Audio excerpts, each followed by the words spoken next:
এই ছোট্ট সংসারে সারাদিন আমি কী করি সেটাই আজকে আপনাদের সাথে শেয়ার করব। তো হ্যালো বন্ধুরা, আসসালামু আলাইকুম। আপনারা সবাই কেমন আছেন? আশা করি ভালো আছেন। তো আজকে আপনাদের সাথে ছোট্ট একটা ব্লগ আপনাদের সাথে শেয়ার করব। আশা করি আপনাদের কাছে ভালো লাগবে, আর অবশ্যই আপনারা সবাই আমার পাশে থাকবেন। তো সকালে উঠে আমি আমার বেডশিটটা ধুয়ে দিয়েছি, কারণ বেডশিট আমি কিছুদিন মানে 5-7 দিন 1 সপ্তাহের মতো না ধোয়ার পরে আমার কাছে ভালো লাগে না। এর জন্য আমি এটা 1 সপ্তাহ পরেই ধুয়ে দিই আর কি। তো ধুয়ে দেওয়ার পরে এটা ছাদে দিয়েছিলাম, আমার সুন্দর শুকিয়ে গিয়েছে। এখন এনে আমি বেডশিটটা সুন্দর করে বিছানায় বিছিয়ে দিয়েছি। এদিক দিয়ে আমি সুন্দর করে বেডশিটটা বিছিয়ে দেওয়ার পরে দেখেন আমার বেডশিটটা কত সুন্দর লাগতেছে। তো আপনাদের কাছে কেমন লাগতেছে আমার বেডশিটটা অবশ্যই কমেন্ট করে জানাবেন। আর এক ফুলের বেডশিট আমার কাছে খুবই ভালো লাগে। এদিক দিয়ে আমি বেডশিট বিছিয়ে রেখে আমি বাজারে গিয়েছিলাম, মানে ঘর গুছিয়ে রেখে বাজারে গিয়েছিলাম। বাজার থেকে আমি কিছু সবজি নিয়ে এসেছি, কারণ জানেন তো মাসের শেষ দিকে কিছু বাজার লাগে। তো আমি এদিক দিয়ে কিছু বাজার করে নিয়ে আসছি। বাজার বাজার করে নিয়ে আসার পরে এখন আমি এগুলো সব গুছিয়ে রেখে দিব। এখন তো দেখেন কি নিয়ে আসছি আজকে আমি: কাঁচামরিচ, তারপরে লেবু, কলা, পেয়ারা, পটল, করলা, চিচিঙ্গা, বেগুন, মানে অনেক সবজি নিয়ে আসছি, লাউ। মানে জানেনই তো 1 মাসের বাজার, যেহেতু আমার কিছু সবজি এনে রেখেছি, এগুলো আমার প্রায় অনেক দিন চলে যাবে। আর এদিক দিয়ে আমি নিয়ে এসেছি কিছু শসা, তারপর হচ্ছে ধনিয়া পাতা, কারণ লাউ নিয়ে এসেছে, তো ধনিয়া পাতা দিয়ে আমার লাউটা খুবই ভালো লাগে। আপনাদের কাছে কেমন লাগে অবশ্যই আপনারা আমাকে কমেন্ট করে জানাবেন।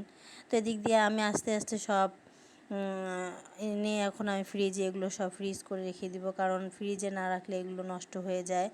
কাঁচা সবজি যেহেতু, এগুলো অনেক সময় পেকে যেতে পারে অথবা বাতাসে শুকিয়ে যায়, এই জন্য আমি সব এগুলো ফ্রিজে রেখে দিব।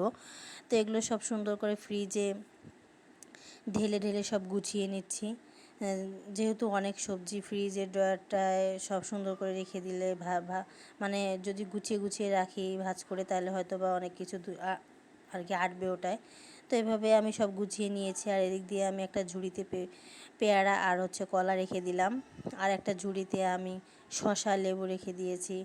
আর এলোমেলো করে রাখলে তো ভালো লাগে না, এই জন্য আমি একটু ঝুড়িতেই রেখে দেওয়ার চেষ্টা করি এগুলো সব। আর রেখে দিলাম এখানে লাউটা, রেখে দেওয়ার পরে সুন্দর করে গুছিয়ে রেখে দিয়েছি সব কিছু। আর এদিকে আমি কিছু গরম মশলা, ধনিয়ার গুঁড়া, কালো জিরা আর হচ্ছে মেথি নিয়ে আসছি। তো এগুলো এখন আমি ছোট রিফিল জারে রিফিল করে রাখবো, যেহেতু এগুলো এখানে ওখানে তো রাখা যাবে না। এই জন্য ভাবলাম যে ছোট একটা কন্টেনার বা জারে এগুলো সব সুন্দর করে রেখে দেই আপাততর জন্য। তো এগুলো আমি আগেরও আমার কিছু মশলা ছিল, সেগুলো আমি এখন আর একটা বয়মে রেখে দিব, মানে একসাথে সব একত্র করে রেখে দিলাম। আর এগুলো সব আমি আস্তে আস্তে সব রিফিল করে নিয়েছি, দেখতেই পারতেছেন অফ ক্যামেরায় সব রিফিল করে নিয়েছি। রিফিল করে নিয়ে এখন আমি সব এগুলো গুছিয়ে রেখে দিব।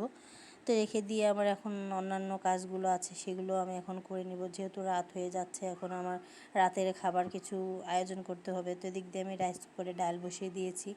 ডাল বসিয়ে দিয়ে এখন মরিচ, পেঁয়াজ আর হচ্ছে রসুন বাটা দিয়ে দিলাম, আদা রসুন বাটা দিয়ে দিলাম, দিয়ে এখন ডালটা সিদ্ধ করার জন্য রেখে দিয়েছি। আর এদিক দিয়ে আমি এখন অফ ক্যামেরায় বসিয়ে দিয়ে সব করে নিয়েছি। যেহেতু আমার আজকে ভর্তা, ভাত আর ডিম ভাজা আর ডাল, এর জন্য আমি ডাল বসিয়ে দিয়ে অফ ক্যামেরা সব কিছু করে নিয়েছি। করে নিয়ে এখন আপনাদের ভাইয়া রাতে চলে আসলো, এদিক দিয়ে আমি সব এখন রেডি করে নিলাম খাওয়ার জন্য।